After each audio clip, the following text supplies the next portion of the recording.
Hi, welcome to the first episode of our podcast session for literature. If you listened to the first recording before this, I have probably enlightened you with the answer as to why we need literature in our lives. I sincerely hope so. And I hope that I have convinced you that literature isn't boring and it is just as important as science and math are in our lives. I have also given you a glimpse as to what literature is. As I have mentioned, literature came from the Latin word literatura, or also littera, which means writing formed with letters. But for today's episode, we would be talking about the things that make up literature.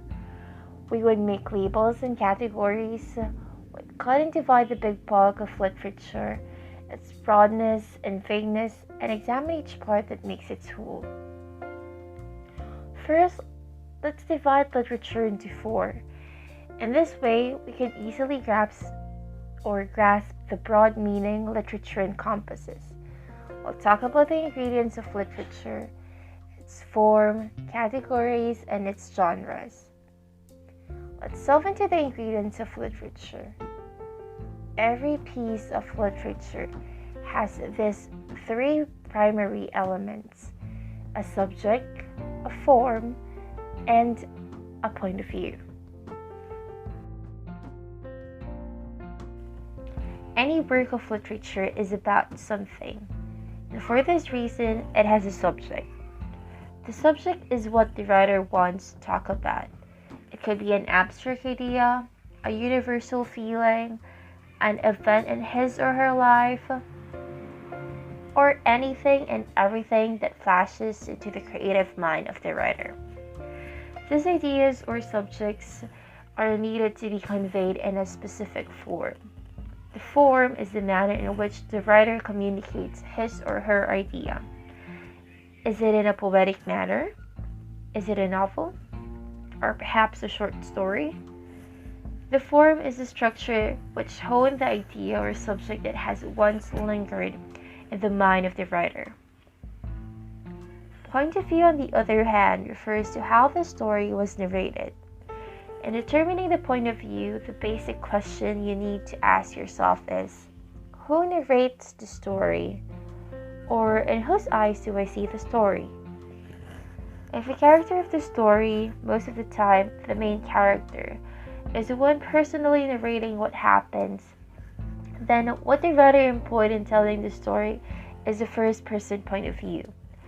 In this point of view, the story is subjected and is seen through the eyes of the character narrating it. Popular examples of stories using this point of view is the young adult novel, The Hunger Games by Suzanne Collins. It is told through the perspective of the heroine, Katniss Everdeen. Third-person omniscient, on the other hand, is a point of view that is told through the perspective of an outside narrator. A seemingly omniscient or all-knowing narrator who's outside of the character's bubble of a world but sees everything and anything in the story. The narrator knows the feelings, motives, ideas, and vital information about the characters and tells things to the audience or readers depending on his accord. But again, take note that this narrator isn't a part of the story.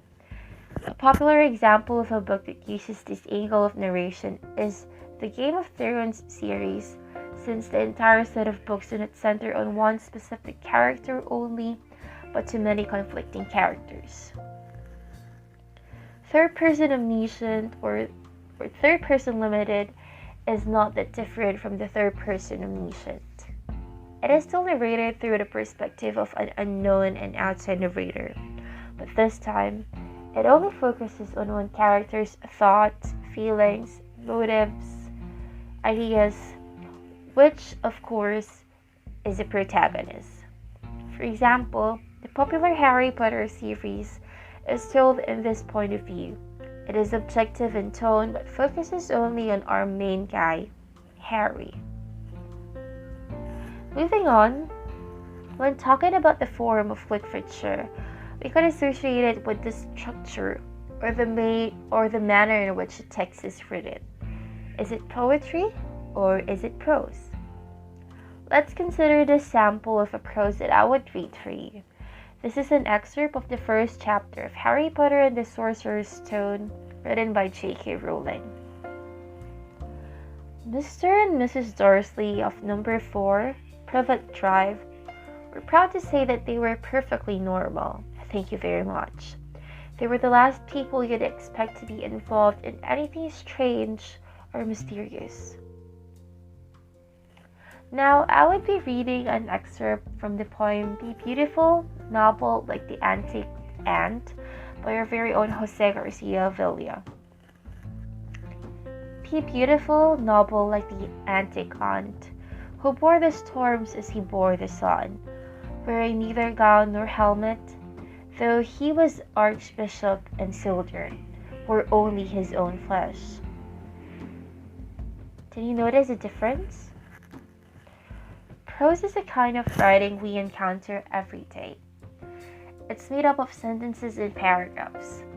It's what you often read from a newspaper or a textbook, or even on a Facebook post. It follows the rules and conventions of grammar. Poetry, on the other hand, is a type of writing that incorporates rhyme and rhythm to contribute to a different sound and feel. This is why poetry has a distinct tone to it.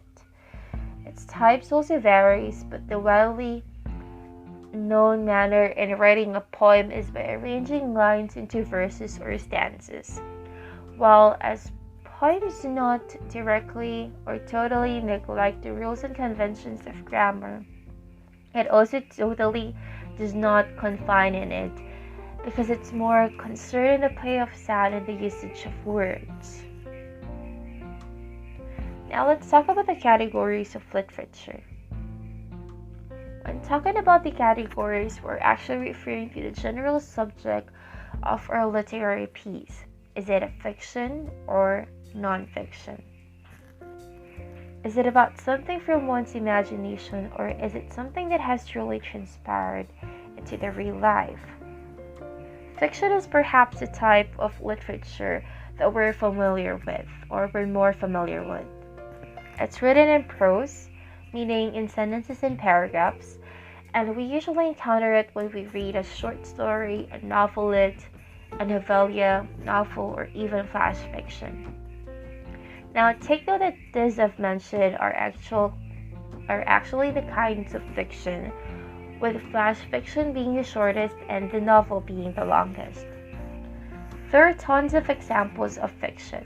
There are many genres under it, and it tackles a variety of things from fantasy stories like the classic Alice in Wonderland to realistic fiction like Turtles all the way down by Jen Green. From the serialized stories you're probably reading in Wattpad or best-selling books such as Dan Brown's Da Vinci Code, these are all examples of fiction.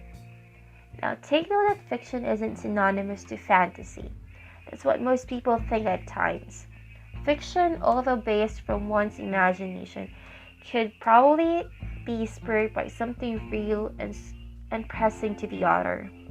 For example, Dr. Jose Rizal's No Limit Angere and El Filibusterismo are both works of fiction inspired from the real and haunting experience of Spanish colonization in the Philippines. Nonfiction, on the other hand, is characterized by its realness. It's writing that sticks to the facts. Most common example of it are journalistic writing such as news and editorials, technical writing, as well as academic writing. Your research paper or essays count as nonfiction. However, classifying the examples I've given as writing under literature is still a debate for most literary scholars.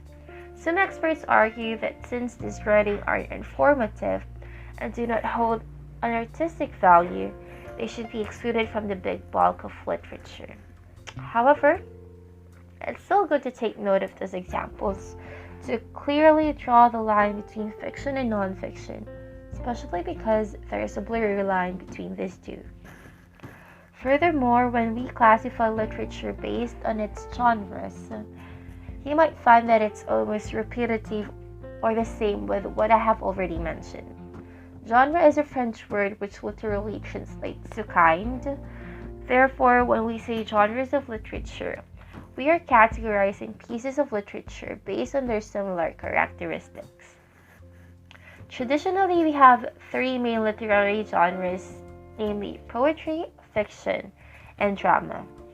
I have defined the other two a while ago when we talked about the form of literature. Drama, on the other hand, is a story that's meant to be enacted whether on stage, on TV, or even on radio. In the ancient times, drama was written as poetry, but nowadays it's written in prose. Drama is also categorized into two, tragedy and comedy. But aside from these three major genres, there is also an emergent genre, which we refer to as creative nonfiction. It's not technically a new genre, but it's becoming more popular nowadays. Remember when I said that there is a blurry line between fiction and nonfiction? Well, that's because we have creative nonfiction, the telling of stories, real and factual, that uses literary techniques in crafting the story. Meaning, they feel like they're fictional books, except that they aren't. Examples of this are memoirs, biographies, autobiographies, and more. Diary of a Young Girl by Anne Frank and Tuesdays with Morrie by Mitch Albom are two of the most popular creative nonfiction books. I could go on and ramble about literature, but I'll save the other information for later. For now, I hope that I have probably acquainted you with literature, its ingredients, forms, categories, and genres. If you want to learn more about what we talked about today, see the links I'll be posting. See you in our next lesson.